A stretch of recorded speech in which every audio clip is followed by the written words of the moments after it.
कि दोनों देशों की सिविल एविएशन अथॉरिटी के बीच तकनीकी स्तर पर चली बातचीत के बाद सहमति बनी है और ये फैसला दोनों देशों के रिश्तों को धीरे धीरे सामान्य करने की कोशिश का हिस्सा है। MEA के मुताबिक अक्टूबर 2025 के अंत तक भारत और चीन के बीच सीधी उड़ानें दोबारा चालू हो जाएंगी और ये फैसला विंटर शेड्यूल को ध्यान में रखते हुए लिया गया है। हालांकि आपको ये भी बता दें कि उड़ानों का संचालन पूरी तरह से दोनों देशों की एयरलाइंस के कमर्शियल फैसले और ऑपरेशनल मानकों को पूरा करने पर निर्भर करेगा।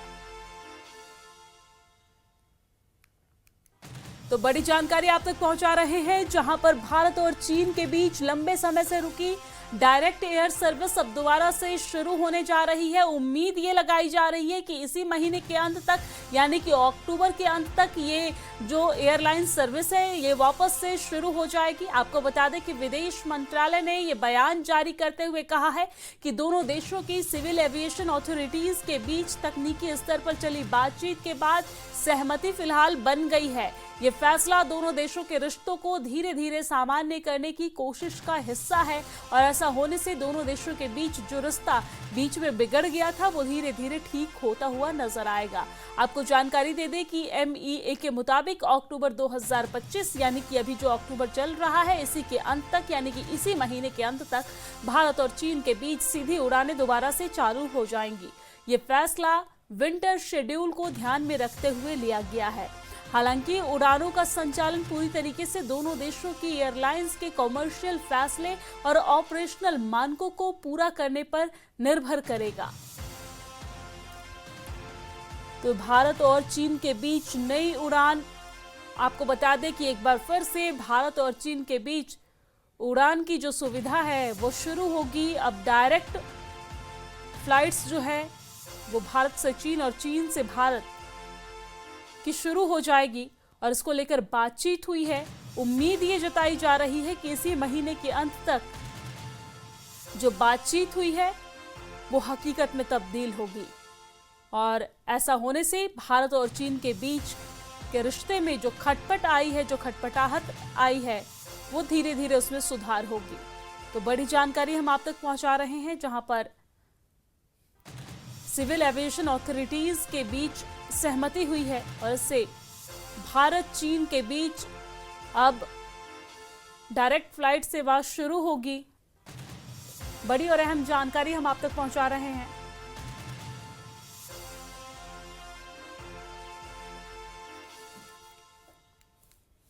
तो भारत और चीन के बीच लंबे समय से रुकी डायरेक्ट एयर सर्विस अब दोबारा से शुरू होने जा रही है और कयास ये लगाया जा रहा है कि इसी महीने के अंत तक ये दोबारा से एयर सर्विसेज शुरू हो जाएगी, डायरेक्ट एयर सर्विसेज शुरू हो जाएगी और इस सर्विस के शुरू होने से रिश्ते में भी मिठास देखने को मिल सकती है। ऐसी उम्मीद जताई जा रही है कि रिश्ते में जो खटपटाहट आई है उसमें सुधार हो सकता है। और आपको ये जानकारी दे दें कि भारत और चीन के बीच लंबे समय से रुकी डायरेक्ट एयर सर्विस अब दोबारा से शुरू होने जा रही है और इसको लेकर बातचीत हुई है। बातचीत में सहमति जताई गई है, लेकिन कयास ये लगाया जा रहा है कि इसी महीने के अंत तक जमीनी स्तर पर ये देखने को मिलेगा। विदेश मंत्रालय ने बयान जारी करते हुए बताया है कि दोनों देशों के सिविल एविएशन अथॉरिटीज के बीच तकनीकी स्तर पर चली बातचीत के बाद सहमति बनी है।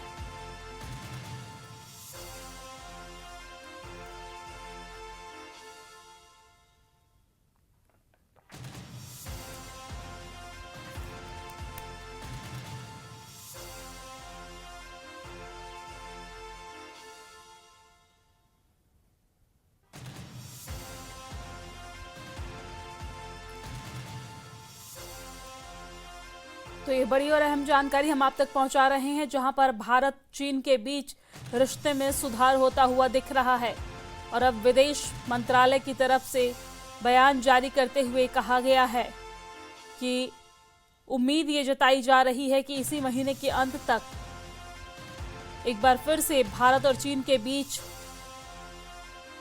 जो एयर सर्विसेज डायरेक्ट चलती थी, जो जिस पे रुकावट लगी हुई थी, जो रुकी हुई थी, अब वो एक बार फिर से शुरू हो जाएगी।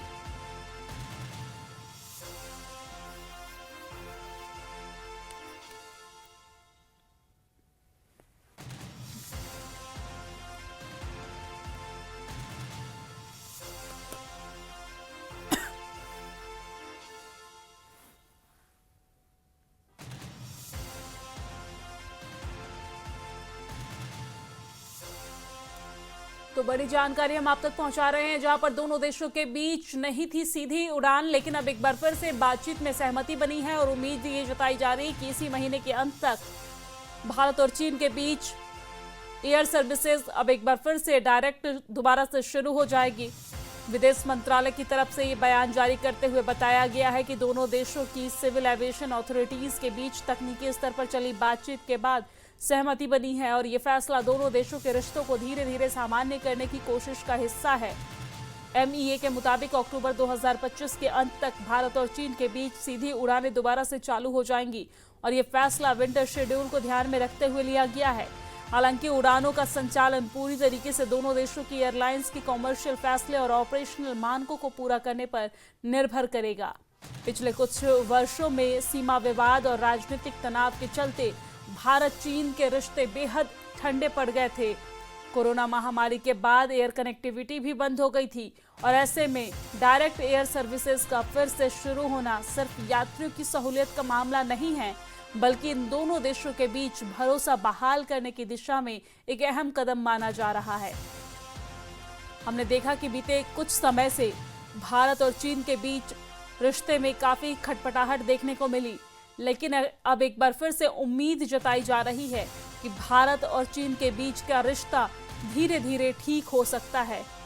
हालांकि उड़ानों का संचालन पूरी तरीके से दोनों देशों के बीच बंद था, लेकिन इसी बीच अब ये बड़ी जानकारी सामने आ रही है विदेश मंत्रालय की तरफ से कि अब भारत से डायरेक्ट चीन और चीन से डायरेक्ट भारत के लिए एयर सर्विसेज जो हैं वो शुरू की जाएंगी और इसी महीने के अंत से हो सकता है तो ये एयर सर्विसेज शुरू की जाएंगी। तो कहीं ना कहीं अगर एक बार फिर से एयर सर्विसेज शुरू हो जाती हैं तो इससे धीरे धीरे रिश्ते में जो खटास है वो मिटेगा।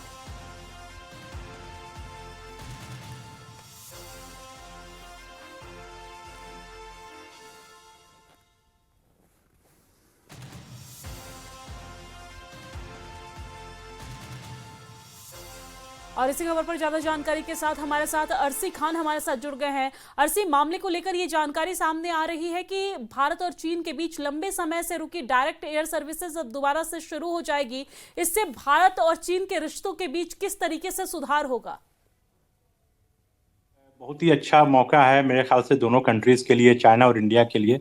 और इससे आपने देखा होगा कि जो ministry of foreign affairs, external affairs, उसने भी कहा कि पीपल टू पीपल कांटेक्ट होगा और मेरे ख्याल से 26 अक्टूबर को ये शुरू होगा। उसमें इंडिगो की फ्लाइट है, इसलिए कि दोनों जो कंट्रीज हैं, इंडिया एक सिविलाइजेशन कंट्री है, चाइना सिविलाइजेशन कंट्री है, दोनों रीजनल पावर है, दोनों की जो इकोनॉमी है, जो बैकबोन ऑफ इकोनॉमी है, बड़ी स्ट्रांग है। दोनों के बड़े अच्छे रिलेशन भी रहे पहले। आपने देखा होगा कि चाइना के लिए सिक्योरिटी काउंसिल में चाइना की आवाज आए, उसके लिए इंडिया में 1950s ने बराबर आवाज उठाई, इसलिए कि उसको यूएस ने ब्लॉक कर रखा था, उस वक्त इंडिया ने ही साथ दिया था। तो ये हमारा पड़ोसी भी है और मैं समझता हूं कि पड़ोसी के दो बड़े पड़ोसी जिनकी इतनी आबादी, इतनी अच्छी इकोनॉमी है, अगर इनके बीच में रिश्ते अच्छे बनते हैं, मेरे ख्याल से ये जो फ्लाइट का शेड्यूल है, इससे रिलेशन सर्टेनली जो है इंप्रूव होगा। में सुधार तो जरूर आएगी, लेकिन इससे और क्या क्या फायदा हो सकता है? आम लोगों के लिए क्या फायदा हो सकता है डायरेक्ट एयर सर्विसेज शुरू होने से? देखिए, इससे तो ये है कि देखिए जो हमारा जो ट्रेड वॉल्यूम है वो बढ़ेगा, जो ट्रेड घटने की जो थी, इसलिए कि हमारा एक नया चैनल शुरू होगा। आपने देखा कि टैरिफ जो है अमेरिका ने लादा है, ये हमारे लिए एक बहुत ही अच्छा अल्टरनेटिव होगा, इसलिए कि इंडिया और चाइना का बहुत ज़्यादा ट्रेड है, बहुत बड़ा ट्रेड है दोनों के, फार्मास्यूटिकल्स हो या इलेक्ट्रॉनिक गुड्स हो, डिजिटल आइटम्स हो, इसमें होगा। दूसरी बात, हमारे जो बॉर्डर डिस्प्यूट्स हैं आपके नॉर्थ ईस्ट में और भी जगह, उसको जो हम पीसफुली जो है सेटल करना चाहेंगे।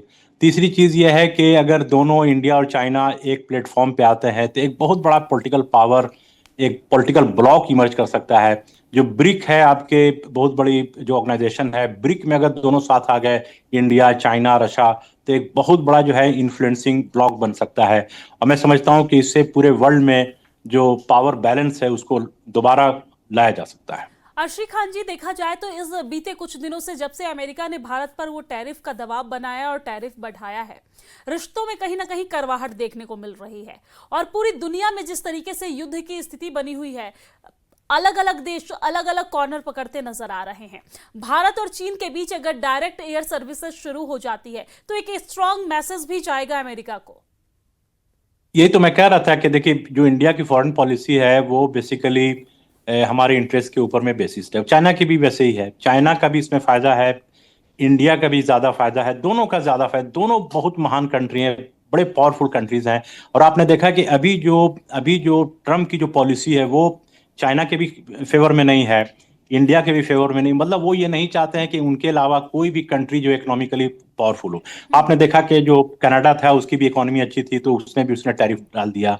यूरोपियन कंट्रीज पे भी टैरिफ है। तो हमें ये लगता है कि चाइना और इंडिया जितना नजदीक आते हैं ट्रेड के थ्रू और आपके पीपल टू पीपल रिलेशन के थ्रू, पॉलिटिकल डायलॉग के थ्रू, टेक्निकल कमिटीज हमारी जो है आपस में बात कर रहे हैं, इससे एक नया समीकरण पैदा होगा। और इससे नेचुरली अमेरिका पे और खास करके ट्रम्प की जो पॉलिसी है, जो उनके कोटरी हैं, उस पे बहुत ज्यादा भारी असर पड़ेगा। वो इसको इग्नोर नहीं कर पाएंगे और मुझे लगता है कि फिर टैरिफ को उनको रिड्यूस करना पड़ेगा। जी बिल्कुल। अर्शिक खान जी, एक तस्वीरें भी हमने देखी थी, बीते दिन वायरल हुआ था, जिसमें ट्रम्प, मोदी और रूस के जो राष्ट्रपति हैं वो एक साथ नजर आए और ये तस्वीर बहुत तेजी से वायरल हुई और लोगों ने वायरल तस्वीर पे एक मैसेज दिया कि 3 महाशक्ति एक साथ। और उसके बाद हमने देखा कि अमेरिका किस तरीके से बौखला गया था। हाँ, वो ट्रम्प की तस्वीर नहीं थी मेरे ख्याल से, वो हाँ, हेलो, आवाज आ रही है हमारी? जी बिल्कुल आ रही है। हाँ, वो तस्वीर थी चीन, भारत और रूस की। तीनों के जो हाँ, नेतृत्व करते हुए नेता हैं वो एक मंच पर एक साथ नजर आए और महाशक्ति करके उस तस्वीर को खूब वायरल किया गया सोशल मीडिया पर। और इसके बाद ट्रम्प बौखला गए थे। देखिए, ये बेसिकली बिल्कुल बौखलाएंगे। वो बौखलाएंगे नहीं, बल्कि उनकी जो पूरी जो पॉलिसी है अमेरिका के इंडिया के खिलाफ, वो पूरी पॉलिसी उनकी जो है फेल कर जाएगी। और ये जो इंडिया की पॉलिसी है ये बिल्कुल क्लासिकल पॉलिसी है, शुरू से हमने ऐसे ही किया। अगर उन्होंने हमारा साथ नहीं दिया तो इसलिए कि जो पूरी इकोनॉमी आप देखेंगे, इंडिया की जो बैकबोन है वो हेवी इंडस्ट्रीज है। हेवी इंडस्ट्रीज अमेरिका ने नहीं दिया, हालांकि अमेरिका क्लोज था पाकिस्तान से, पाकिस्तान को हेवी इंडस्ट्रीज नहीं दिया। हम क्लोज थे रशिया से, रशिया ने हमको हेवी इंडस्ट्रीज दिया। जो न्यूक्लियर पीसफुल प्लांट है वो हमें रशिया ने दिया। तो रशिया तो हमारा नेचुरल अलाई है। चाइना जो है, चाइना से रिलेशन हमारे खराब हुए, खास करके चाइना का जब झुकाव आपके पाकिस्तान की तरफ और अमेरिका की तरफ बढ़ा। तो हमें लगता है कि 3 महाशक्ति अगर एक प्लेटफॉर्म पे आते हैं, और जो मैंने ब्रिक्स का कहा, तो ब्रिक्स में ये तीनों है, तो इससे होगा क्या कि पूरे रीजन में एक स्टेबिलिटी आ सकती है और वर्ल्ड में इसका एक बैलेंसिंग पावर की तरह उभर सकते हैं। और मुझे लगता है इन तीनों को एक दूसरे की जरूरत है। रशिया को भी इंडिया की जरूरत है और चाइना को भी इंडिया की जरूरत है और इंडिया को भी जरूरत है, दोनों की। तो मैं समझता हूं कि दोनों देशों को भारत की जरूरत है और भारत को भी इन दोनों देशों की जरूरत है और इससे तमाम जो एक साथ महाशक्ति का जो संदेश है वो दुनिया भर में जाएगा। अर्शिक खान जी, लौटूंगी आपके पास। कर्नल एस पठानिया जी भी हमारे साथ जुड़ गए। सर, सबसे पहले स्वागत है आपका न्यूज 18 JKLH पर। Thank you very much. Sir, जिस तरीके से भारत और चीन के बीच लंबे समय से एयर सर्विसेज जो थी वो बंद थी, अब एक बार फिर से शुरू होने की बातचीत शुरू हुई है और कहा यह जा रहा है कि बहुत जल्द ही एयर सर्विसेज शुरू हो जाएगी। इसे आप किस तरीके से देखते हैं? इस पर आपकी पहली प्रतिक्रिया? देखिए, मेरी पहली प्रक्रिया ये है कि बहुत अच्छी शुरुआत है और ये शुरुआत जो है दोनों देशों के हित में है। इससे चाइना को भी फायदा होगा, इंडिया को भी फायदा होगा। और कॉन्फिडेंस जो बिल्डिंग मेजर्स अभी दोनों कंट्रीज ले रही हैं, उसके अंदर ये पहला स्टेप है। इसके बाद आगे और भी अपने रिश्ते ये मजबूत करेंगे, अलग अलग फील्ड में कोऑपरेट करेंगे। देखिए, होता क्या है कि किसी भी कंट्री को अपने नेशनल इंटरेस्ट देखने पड़ते हैं। वो कोई भी ये मान के आप नहीं चल सकते कि कोई कंट्री हमारा दोस्त है या नेचुरल एलाई है या कुछ है। वो सिर्फ कहने की बातें हैं। अभी आपने देखा होगा हाल ही में जो ट्रम्प जो है वो टैरिफ वॉर किस लिए उन्होंने लॉन्च किया, पूरी दुनिया पे लॉन्च किया, बिकॉज वो अपने जो इकोनॉमिकल इंटरेस्ट हैं, जियोपॉलिटिकल इंटरेस्ट हैं और स्ट्रेटेजिकल इंटरेस्ट हैं, उनको बचाने के लिए। और आजकल के युग में जो इकोनॉमिकल इंटरेस्ट है वो सबसे ऊपर सर्वोपरि है। तो कोई भी कंट्री इस समय इसको इग्नोर नहीं कर सकती। अभी चाइना जो है उसके साथ अगर हम अपने रिश्ते देखें, वो जो गलवान वैली में अभी भी उसकी ट्रुप्स लगी हुई हैं, हमारी भी ट्रुप्स 50,000 के करीब है, हमने सबने बैठे हुए हैं। और उससे में कितना फाइनेंशियल लॉस हो रहा है ये सोचने की बात है। अभी जब ट्रम्प ने भारत के साथ एक ब्लैकमेल वाला सिस्टम शुरू किया, तो उस समय भारत ने सोचा है कि उसको जवाब देना जरूरी है जी। और इसी वजह से हमारे पीएम मोदी साहब जो है वो शंघाई कॉरपोरेशन का जो मीटिंग हुई थी उसमें गए थे और उससे ट्रम्प को काफी तकलीफ भी हुई थी। अभी सवाल ये उठता है कि क्या चाइना ये चाहता है कि इंडिया ग्रो करे? वो बिल्कुल नहीं ये चाहता है। चाइना जो है एशिया में नंबर 1 पावर के रूप में उभर के सामने आना चाहता है और भारत को वो सेकंड फिडल की तरह प्ले करेगा। अभी आप देखिए, अगर हम अपने ट्रेड की बात करते हैं, हमारा जो ट्रेड डेफिशिएट है चाइना के साथ, दैट इज अराउंड $101 बिलियन जी। और हमने वो ऐप हम बैन करते रहे, लेकिन हमारी जो डिपेंडेंसी है चाइना के ऊपर लगातार बढ़ती जा रही है और हर बार आप देखेंगे ट्रेड डेफिसिट बढ़ता जा रहा है। इसी तरीके से जब हम रशिया की बात करते हैं तो रशिया के साथ भी हमारे ट्रेड डेफिसिट है around $41 billion. America was the only country where we had a trade deficit. अभी रशिया का भी आप स्टांस देखेंगे, रशिया पाकिस्तान की तरफ ज्यादा झुकाव दे रहा है। वो बात अलग थी कि 71 में उन्होंने पूरी तरह से खुल के एज ए फ्रेंड सामने आए थे, बट जियोपॉलिटिक्स लगातार बदल रही है और जब जियोपॉलिटिक्स बदल रही है तो लोगों के जो देशों के जो व्यवहार होंगे वो भी बदलेंगे। That is very very normal. So we must not expect anything. हमारा इस समय जो बनता है कि चाइना जो है आप उसको या नेचुरल अलाई नहीं मान सकते हैं, परमानेंट फ्रेंड नहीं मान सकते हैं। और आपने ऑपरेशन सिंदूर के दौरान देखा होगा कि जिस तरह से चाइना ने पाकिस्तान का साथ दिया, वो हमारे जो वाइस चीफ थे उनको भी कहना पड़ा कि हम पाकिस्तान से नहीं बल्कि चाइना से लड़ाई लड़ रहे थे।